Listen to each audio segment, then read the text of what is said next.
A Umbanda é uma religião sincrética. A Umbanda, ela em si, é uma forma de sincretismo cultural, religioso, espiritual.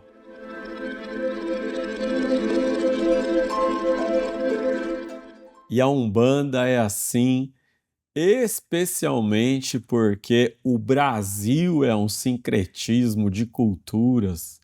O Brasil é um grande caldeirão sincrético de muitas etnias e de muitas culturas. Isso se reflete na Umbanda, se reflete especialmente na origem da Umbanda. E a gente nem vai falar de nascimento da Umbanda. Nós vamos falar de origem, porque quando eu falo de origem, eu posso falar de uma origem plural. A Umbanda tem uma origem diversa, tem uma origem plural.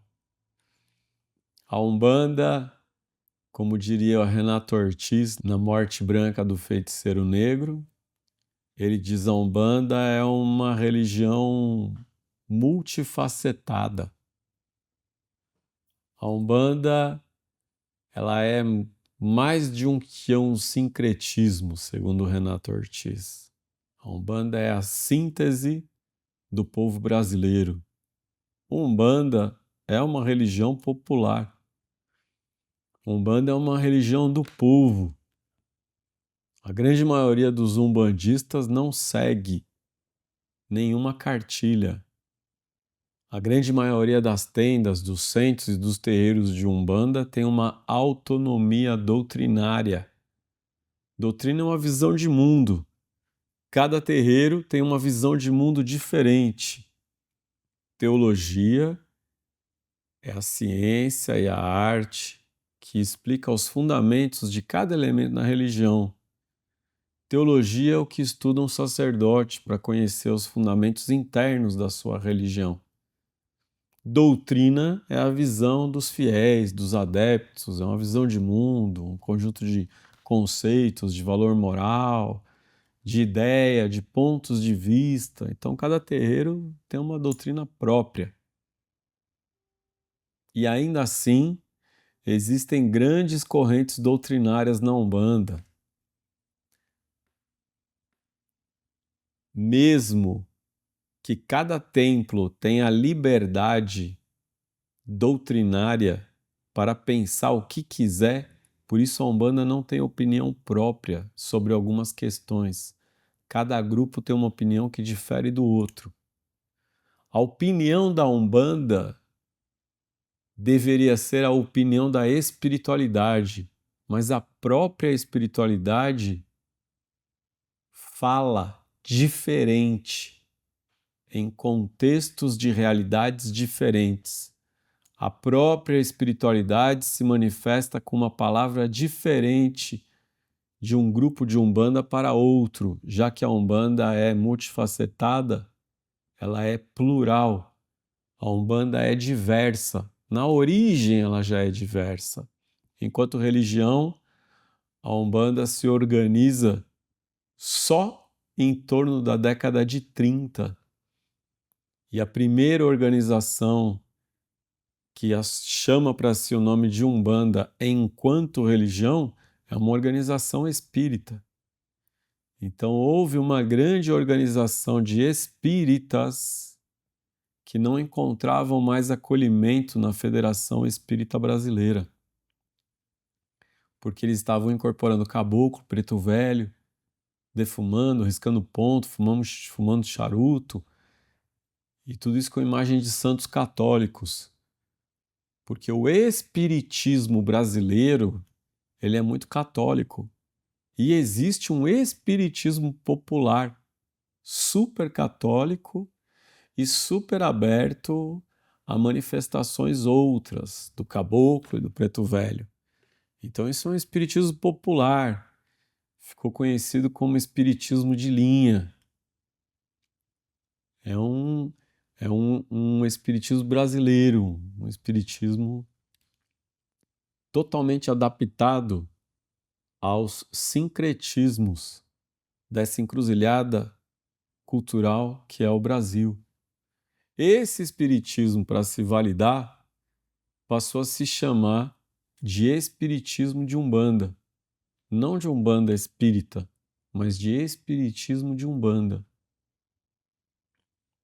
E aí, em 1939, com a orientação do Caboclo das Sete Cruzilhadas, por meio de Zélio de Moraes, é fundada a primeira federação de Umbanda, a Federação Espírita de Umbanda, para fazer um espiritismo de Umbanda. Então, esse é um primeiro grupo que se organiza.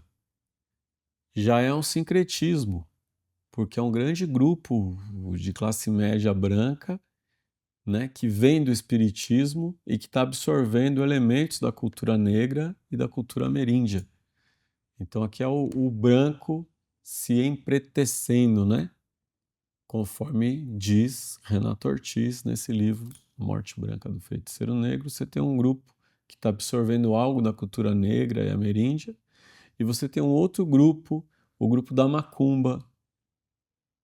Então, o grupo da Macumba começa a absorver elementos da cultura branca, né? Da branquitude. Esse grupo começa a absorver elementos do cristianismo, do catolicismo popular e do espiritismo e vai se tornando uma macumba de Umbanda. Então, tem um grupo que vai se tornando um espiritismo de Umbanda, absorvendo outros elementos, é o sincretismo.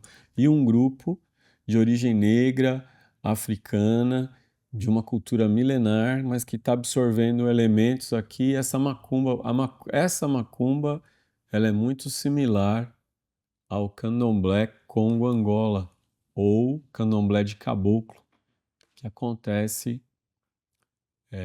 na Bahia, em Salvador, lá no bairro da Cabula. Cabula que é o nome de um ritual banto. Então essa macumba do Rio de Janeiro é uma macumba banto.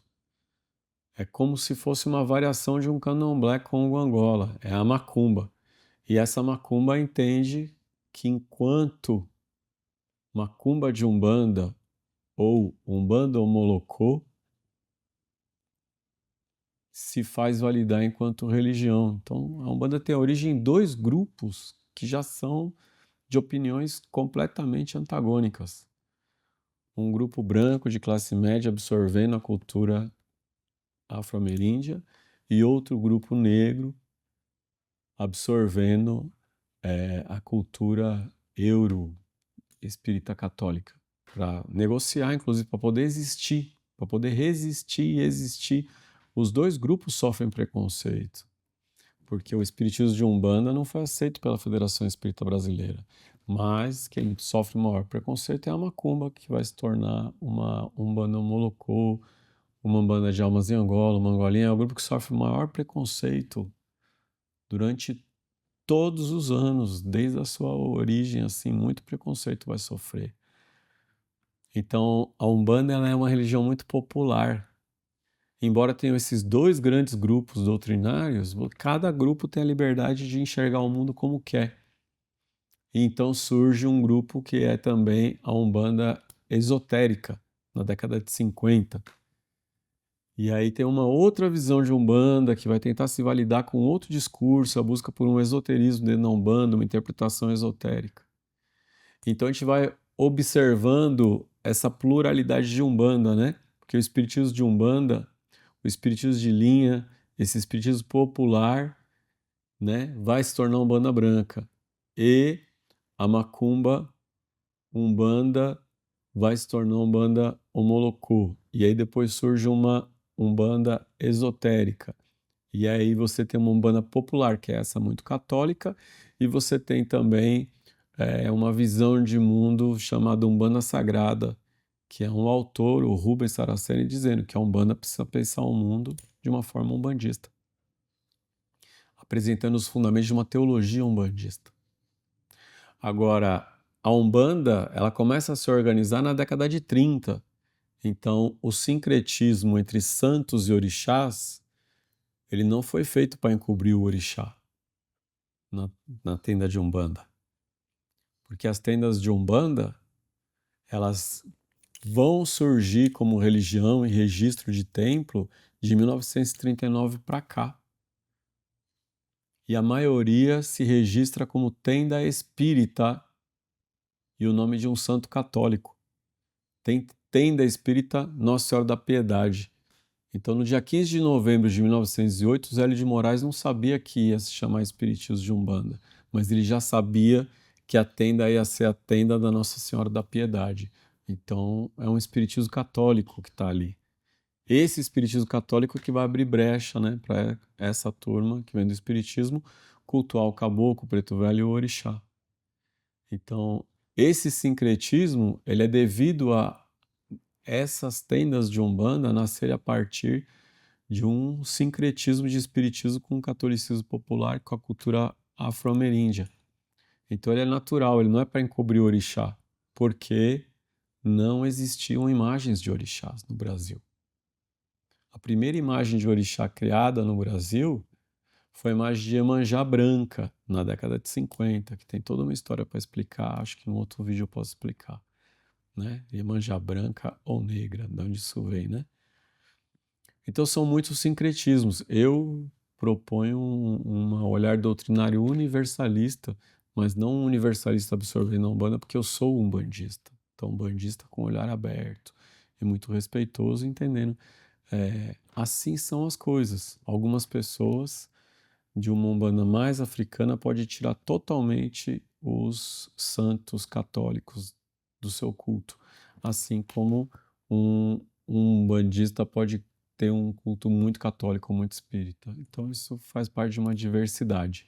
Então o sincretismo ele existe na Umbanda, em toda ela, como resultado de culturas que se encontram, e esse sincretismo específico de santos e orixás, ele depende da fé de cada um, né?